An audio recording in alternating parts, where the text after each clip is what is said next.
want justice. Justice, justice. You shall long live. Long live, long live. You shall long live. Long live, long live. আন্দোলন চলছে। আন্দোলন চলছে। মুসলিম স্বায়ত্তশাসিত পরিষদের দাবিতে দিল্লির যন্তর মন্তরে ধর্ণা প্রদর্শন করল মুসলিম ছাত্র সংস্থা অসম। আসামের মুসলিমদের নিরাপত্তার দাবিতে ভারতের প্রধানমন্ত্রীকে স্মারকপত্রও দিয়েছে সংস্থা। স্মারকপত্রে 1971 সালের 25 মার্চের আগে আসা সবাইকে ভূমিপুত্রের স্বীকৃতিও দাবি করেছে। মুসলিম ছাত্র সংস্থার সভাপতি আশিক রব্বানী সংবাদ মাধ্যমকে বলেন, 1971 সালের 25 মার্চের আগে আসা লোকেদেরকে ভূমিপুত্রের স্বীকৃতি দিতে হবে। আশিক বলেন, বিগত সরকারগুলো আসামের মুসলিমদের কেবল ভোট ব্যাংক হিসেবে ব্যবহার করেছে। উচ্ছেদিত লোকেদের পুনর্সংস্থাপন এবং ভূমিহীনদের ভূমি পাট্টা দেওয়ার দাবিও জানান মুসার সভাপতি। এছাড়াও আসামের বন্যা সমস্যাকে জাতীয় সমস্যা ঘোষণা করে স্থায়ী সমাধান, গ্রামে গ্রামে লোক আদালতে করে দিয়ে ভোটার সমস্যার সমাধান, আসামে একটি মুসলিম বিশ্ববিদ্যালয় স্থাপন সহ বিশেষ আইনের মাধ্যমে মহিলাদের সুরক্ষার দাবি জানায় সংস্থা।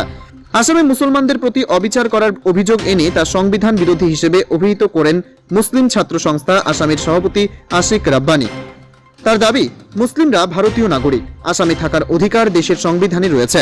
রাজ্যের এক জেলা থেকে অন্য জেলায় কাজে যাওয়া মুসলিম শ্রমিকদের নিরাপত্তায় রাজ্যের হিমন্ত বিশ্ব শর্মা নেতৃত্বাধীন বিজেপি সরকারের বিরুদ্ধে ব্যর্থতার অভিযোগ করেন রব্বানী।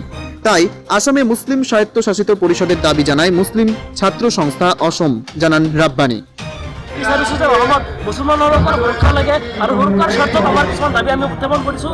আজি 1971 চনৰ 25 মাৰ্চৰ পূৰ্বত অহা লোকসকলক খিলঞ্জীয়া হিচাপে স্বীকৃতি প্ৰদান কৰিব লাগে। অসমত মুছলিম সাহিত্য পৰিষদ লাগে। আমাৰ যিবোৰ যি হাৰাশাস্তি চলি আছে সেইবোৰসকলক গাঁৱে লোক আদালত পাতি সমস্যাটো সমাধান কৰিব লাগে।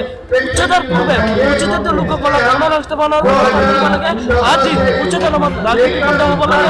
আজি আমাৰ যি গৰাকৰণীয় সমস্যা আছিলে এই গৰাকৰণীয় সমস্যা এই সমস্যা সমাধান কৰিব লাগে অসম চৰকাৰে। কাৰণ কৰ্মীসকলে কিন্তু এই সমস্যা নকৰিলে ৰাজনীতি কৰি থকা হৈছে।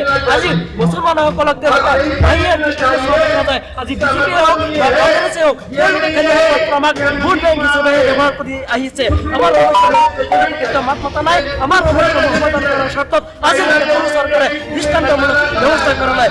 আজি আমি অসমৰ পৰা মুছলিম সম্প্ৰদায়টি সঁচাকৈ দিলে অৱস্থান কোৰ্টৰ জৰিয়তে ভাৰতৰ প্ৰধানমন্ত্ৰীক আমি আহ্বান জনাইছোঁ যে আমাৰ এই সমস্যাসমূহ কলমে সমাধান কৰিব লাগে। অন্যথা মুছলিম সম্প্ৰদায়ে যি আন্দোলন আৰম্ভ কৰিছে সেই আন্দোলন চলিয়ে থাকিব অবিৰতভাৱে। ময়নাবাড়ি থেকে ইসমাইল হোসেনের প্রতিবেদন, গণআওয়াজ।